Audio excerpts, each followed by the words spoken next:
आरब जब रूम में आया तो खुशी अपनी पैकिंग कर रही थी। ये क्या कर रही हो? पैकिंग कर रही हूँ, और क्या? ये अचानक इंडिया जाने का प्लान कहाँ से बन गया तुम्हारा? आरब ने उसका बैग एक तरफ रखा। अचानक कहाँ? मैं कितने सालों से इंडिया नहीं गई हूँ। अब मन कर रहा है और मम्मी पापा के साथ ही चली जाती हूँ। और यहाँ क्या होगा? यहाँ का क्या है, सब ठीक तो है? खुशी बोली।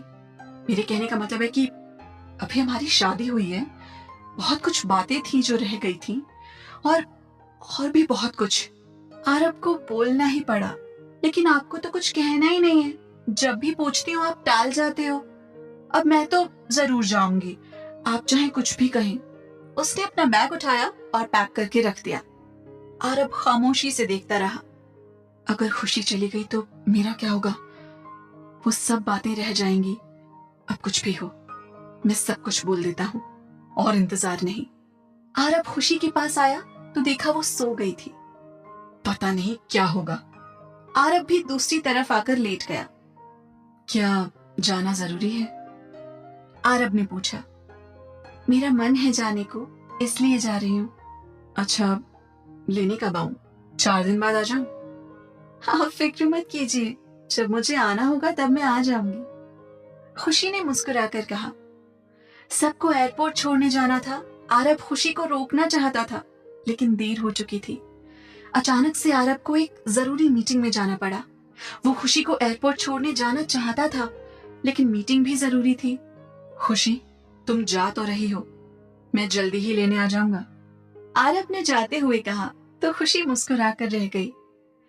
वो सब लोग इंडिया चले गए। रात में आरब अपने रूम में आया, देखा तो रूम खाली सा लगने लगा। उसने खुशी का नंबर मिलाया, लेकिन भूल गया कि नंबर तो लंदन का है और वो इंडिया गई है। उसने अपना फोन एक तरफ रख दिया और बेड पर लेट गया। आप खाना यहीं खाएंगे या नीचे चलेंगे? खुशी, तुम? आरब खुशी को देखकर खुश हो गया। क्यों, आप इतने हैरान क्यों हो रहे हैं? जैसे कोई भूत देख लिया हो। तुम तो इंडिया चली गई थी। वो सोनम ने जाने नहीं दिया। चलिए खाना खाने चले? खुशी ने पूछा। चलो। वो उसके साथ चल दिया। खुशी आरब के चेहरे से साफ पता चल रही थी। बेटा, क्या सोचा है अब? अमरीश ने पूछा। किस बारे में डैड? आरब ने पूछा। तुम लोग कहीं घूमने जाओगे या नहीं? उन्होंने पूछा। जी डैड, आप बताएं कि कहाँ जाएं? खुशी हैरान हुई उसकी बात सुनकर। गुड, इसका मतलब तुम दोनों तैयार हो। जी डैड। वो मुस्कुराया। खुशी, कहाँ जाना चाहोगी? शालिनी ने पूछा। मुझे नहीं पता मम्मा। वो शर्माने लगी। डैड, मैं कल तक फाइनल कर लूंगा जाने का, आरब ने कहा। ठीक है बेटा। आपने पापा के सामने क्यों कहा कि हम घूमने जाएंगे?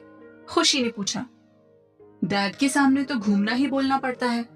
अब ये तो नहीं कहता कि हनीमून पर जाना है, आरब ने कहा। ओह गॉड, मैं हनीमून की बात ही नहीं कर रही हूँ। मुझे नहीं जाना कहीं भी। ठीक है, नहीं जाना तो मत जाओ, लेकिन कल मेरे एक दोस्त के यहाँ डिनर है, वहां चलोगी? ठीक है, खुशी ने कहा और लेट गई। उसे देखकर आरब मुस्कुरा दिया। अगले दिन आरब जल्दी घर आ गया। खुशी, आज ये ड्रेस पहन लो। उसने वही ड्रेस निकाली जो आरब पहले लाया था। खुशी ने चुपचाप वो ड्रेस ली और तैयार होकर आ गई। बहुत खूबसूरत लग रही हो, कहीं नजर न लग जाए, काजल का टीका लगा लेना। आरब के कहने पर उसने आरब को नजर उठाकर देखा तो वो मुस्कुरा रहा था। अब चलें? खुशी ने कहा। जी मैडम, चलिए। वो दोनों तैयार होकर नीचे आए। मेरे दोनों बच्चे बहुत अच्छे लग रहे हैं, हमेशा खुश रहो और साथ रहो, शालिनी ने कहा। भाभी, आज तो आप कातिल लग रही हो। भाई तो गए काम से, सोनम उसके कान में आकर बोली। खुशी सिर्फ मुस्कुरा कर रह गई। खुशी और आरब एक होटल में पहुंचे। पूरा हॉल डेकोरेटेड था और खाली था। उन्हें देखते ही मैनेजर आया। आइए सर, आइए मैडम, आपकी सीट वो रही। आपके दोस्त के यहाँ डिनर था, यहाँ तो कोई भी नहीं है, खुशी ने पूछा। मेरा कोई दोस्त नहीं है सिवाय दक्ष के, और ये पूरा हॉल मैंने बुक करवा रखा है तुम्हारे लिए। तुम्हें डिनर पर लाना था, इसलिए झूठ बोला। खुशी कुछ नहीं बोली। खुशी, मैं तुमसे कुछ कहना चाहता हूँ। आरब ने खुशी का हाथ पकड़ा। जी कहिए। पहले खाना खा लेते हैं फिर। खाना लग चुका था। खुशी तो हैरान हुए जा रही थी आरब को देखकर। खाने के बाद खुशी आरब की तरफ देखती है, इंतजार करती है कि वो कुछ बोले। आपको कुछ कहना था, खुशी बोली। खुशी, सबसे पहले मैं तुमसे माफी मांगना चाहता हूँ। मैंने तुम्हें बहुत गलत समझा था। हैरी के साथ तुम्हारे फोटोज देखकर मुझे बहुत गुस्सा आया था। मुझे खुद नहीं पता कि मैंने तुम्हारे साथ कितना गलत किया। तुम्हें पता नहीं क्या क्या कहा। गुस्से में आकर टीना के साथ शादी करने का फैसला कितना गलत था ये मुझे बाद में पता चला। अगर दक्ष नहीं होता तो शायद टीना से मेरी शादी हो गई होती। प्लीज खुशी, मुझे माफ कर दो। मैं तुम्हारा गुनहगार हूं। चाहे तो कोई भी सजा दे दो, मैं तैयार हूं हर सजा के लिए। आरब, जो होना था हो चुका। इसमें आपकी कोई गलती नहीं है। अगर आपकी जगह कोई और होता तो वो भी यही समझता। अब सारी गलतफहमी दूर हो चुकी है। मुझे आपसे कोई शिकायत नहीं है आरब। खुशी ने उसका हाथ पकड़कर कहा तो आरब मुस्कुरा दिया। बस आपको यही सब कहना था या कुछ और भी? खुशी ने पूछा। बस यही कहना था, आरब ने कहा। ठीक है फिर चले। खुशी उठी और जाने लगी तो आरब ने उसका हाथ पकड़ लिया। खुशी, मुझे तुमसे और भी कुछ कहना है, बहुत कुछ बताना है।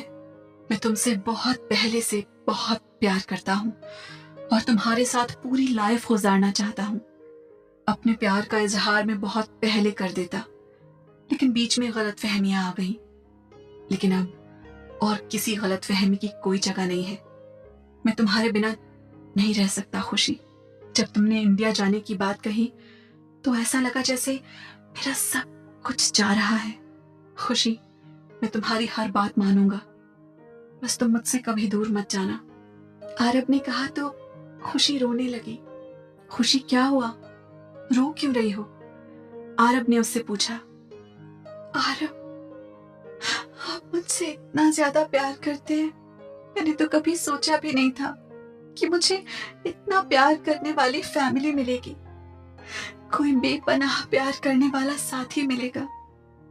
थैंक यू आरब। वो उसकी गले लगी। आरब मुस्कुराने लगा। अच्छा चलो, मैंने तो बोल दिया, अब तुम भी बोल दो। मैं क्या बोलूं? खुशी ने पूछा। तुम्हें नहीं पता कि क्या बोलना है? आरब ने कहा। मुझे कुछ नहीं पता आरब, आप क्या कहना चाह रहे हैं? खुशी अनजान बन रही थी। ठीक है, मत कहो। आरब नाराज होकर बैठ गया। आरब, जितना प्यार आप मुझसे करते हैं उससे कहीं ज्यादा मैं आपसे करती हूँ। आपके लिए पता नहीं क्या क्या करना पड़ा। आपके साथ टीना को देखना कितना बुरा लगता था, सिर्फ मैं जानती हूँ। मैं आपके बिना खुद का सोच भी नहीं सकती, और मुझे इंडिया जाना भी नहीं था, सिर्फ आपको तंग करने के लिए बोला था। मैं आपके बिना एक पल भी नहीं रहना चाहती आरब। इंडिया में आपके साथ ही जाऊंगी और मेरे साथ ही वापस आओगी। आरब ने बात पूरी की। तुम मेरी जिंदगी की सबसे खूबसूरत और प्यार करने वाली लड़की हो। आरब ने उसे गले लगाया। अब घर चलें? खुशी ने कहा। अभी नहीं, अभी तो मुझे तुम्हारे साथ डांस करना है। करोगी? आरब ने पूछा तो खुशी ने अपनी गर्दन हिला दी। आरब की हाथ आगे करने पर खुशी ने अपना हाथ उसके हाथ पर रख दिया। म्यूजिक चलने लगा।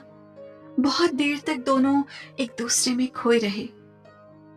खुशी, मैं कुछ लाया हूं तुम्हारे लिए, आरब ने कहा। मुझे पता है, उस दिन जो लिया था वही? नहीं, कुछ और। और क्या? खुशी ने पूछा। आरब ने एक बॉक्स खुशी को दिखाया। उसने खोलकर देखा तो खूबसूरत सा लॉकेट था जिस पर ए और के लिखा हुआ था। खुशी उसे देखकर बहुत खुश हो गई। थैंक यू आरब, ये बहुत खूबसूरत है। जैसे ये ए और के जुड़ा हुआ है, इसी तरह हम दोनों भी एक दूसरे से हमेशा जुड़े रहेंगे। कोई गलतफहमी अब हमारे बीच नहीं आएगी, नहीं मैं आने दूंगा। अच्छा, अब एक बात बताओ कि अब तो चलोगी मेरे साथ हनीमून पर? आरब ने पूछा तो खुशी उसके गले लग गई। आप जहां लेकर जाएंगे आपके साथ जाने के लिए तैयार हूं, खुशी ने कहा। फिलहाल तो घर चल रहे हैं और 2 दिन बाद पेरिस चल रहे हैं। वहां से इंडिया जाएंगे और फिर वापस लंदन। इंडिया भी? खुशी ने पूछा। क्या मैं अपनी जिंदगी के लिए इतना भी नहीं कर सकता? आरब उसका हाथ पकड़कर चलने लगा। पहले तो आप बोलते भी नहीं थे और अब देखो, सब आपकी मेहरबानी है। तुमने मुझे बोलना सिखा दिया खुशी, तुमने मुझे जिंदगी जीना सिखा दिया। आज से हम अपनी नई जिंदगी शुरू करेंगे जिसमें सिर्फ प्यार होगा। मुझे तो लगा था कि आप कभी अपनी मोहब्बत का इजहार भी नहीं कर पाएंगे।